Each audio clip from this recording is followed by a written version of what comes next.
Salve a tutti, ci troviamo al Gamescom di Bologna, siamo qui adesso per fare una intervista riguardante la modalità single player, quindi la storia di Call of Duty Infinite Warfare. Let's meet our guests. How are you? My name's Brian Bloom. I play the player character, Captain Nick Reyes, and I'm also a writer on the game. And I'm Taylor Kurosaki, I'm narrative director at Infinity Ward. Allora, come prima domanda che chiediamo, chiederemo appunto da dove è nata la storia, l'idea della modalità single player di Call of Duty Infinite Warfare che, come sappiamo, si è mossa nello spazio. Where the sparkle begin in the story of Call of Duty Infinite Warfare? You know, we really wanted to tell the story of leadership.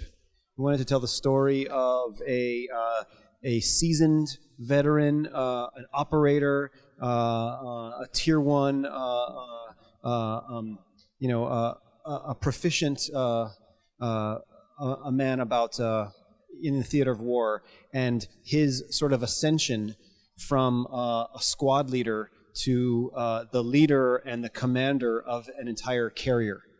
And unfortunately, you know, this has been the events of the story that kick off our story take place in such a way that it's been a terrible attack on Earth, and the commander of the carrier Retribution is killed in the attack, and so Lieutenant Nick Reyes, who is the highest ranking officer aboard the ship, is thrust into the role of commander, captain of the ship, and he must lead his men and lead his vessel and direct it and pilot it in such a way that he has a chance at staving off this terrible invasion and protecting Earth.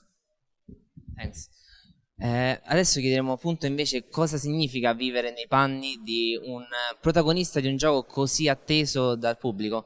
How does it work to be the main character of this game, of this huge game? It's an incredible opportunity playing our player character, Captain Nick Reyes. But one thing we like to always keep in mind is that people who play our single-player campaign are the main character as well. You're jumping into the skin, into the boots of this man on a very tragic day in Earth's future history.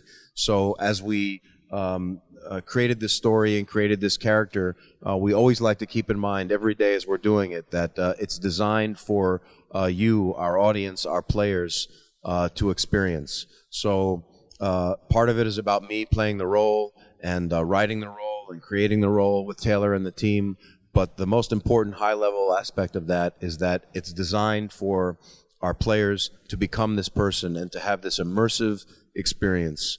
We're telling a story about leadership, and usually in Call of Duty, you play more of a grunt, a new guy.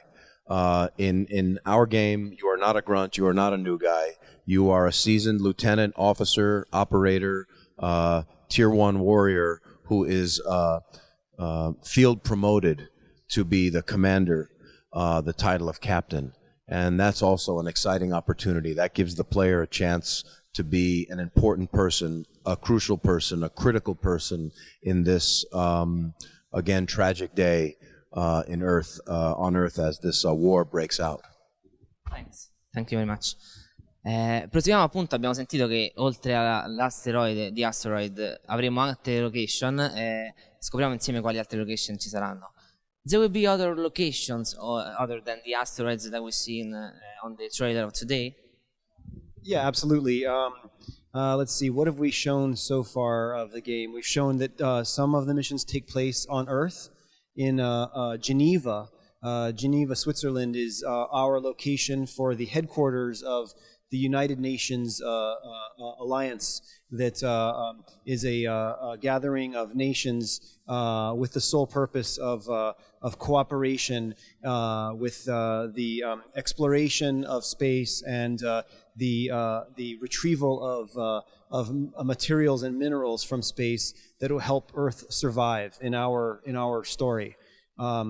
So all of the events of our story take place in our solar system. It is really a human conflict. It is a conflict over resources and the control of those resources, like many wars have been over, and really nothing less than the future stake of our survival depends on Reyes and his crew as they seek to save us.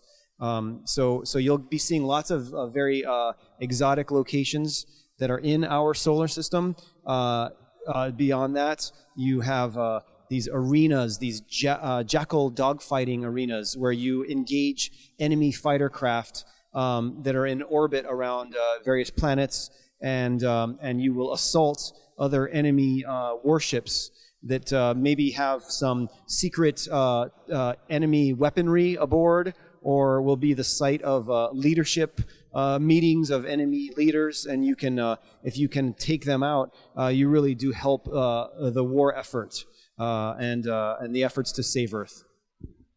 Thank you. Andiamo avanti scoprendo invece come funzionerà questa volta l'exosuit. Abbiamo già visto negli altri titoli l'armatura che compone l'equipaggiamento dei soldati. Come sarà questa volta in questo titolo? This time in this Call of Duty Infinite Warfare, how does it work, the exosuit or similar? We don't have exosuits per se. Your equipment is designed specifically to aid in your survival in this very, very harsh environment. One of the things that we try to do as storytellers is provide incredible pressures on our characters and see how they respond to those pressures. And war is in general a very, very, very big pressure. But what we have in Infinite Warfare is beyond the backdrop of war. We also have the environment itself as is foreboding and dangerous, and is in a lot of cases actively sort of trying to kill you. And so Reyes and his comrades, their equipment is designed to help them survive these harsh conditions.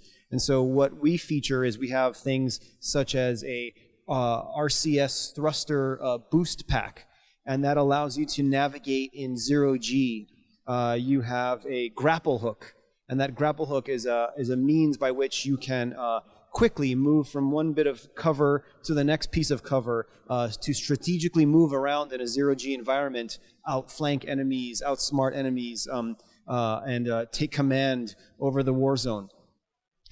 Those are the kinds of things that you have at your sort of disposal. But ultimately, the environment is often very, very harsh. In the demo that we're showing here today, you have the added extra element of being on the surface of an asteroid that's rotating out of control, 1 minute day and night cycle, as it is in a very, very close orbit to the sun.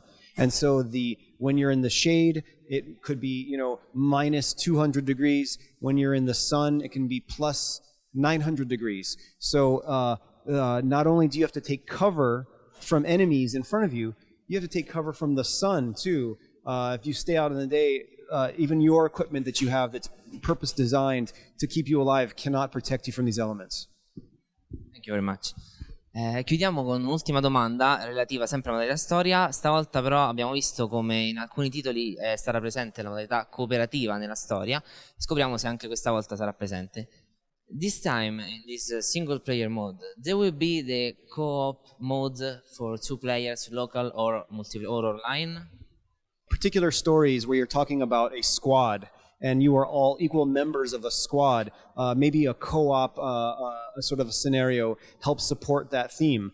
But in our particular game, you are playing as the head of this carrier. You are playing as the commanding officer of this carrier. And so there is only one leader. There is only one captain. And so co-op mode for campaign doesn't really support the theme of our burden of leadership that Commander Nick Reyes has to bear. He has to shoulder that burden and make some tough decisions, and really has to continue to realize that the mission is the thing that comes first, and sometimes that means making very tough choices and making sacrifices.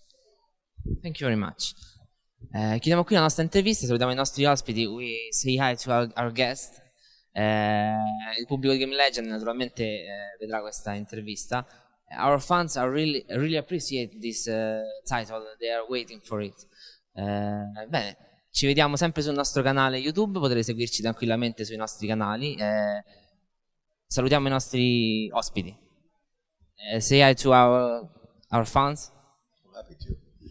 Hey guys, thanks for joining us. Let's gear up and get evil for Infinite Warfare. Thanks a lot. Bye.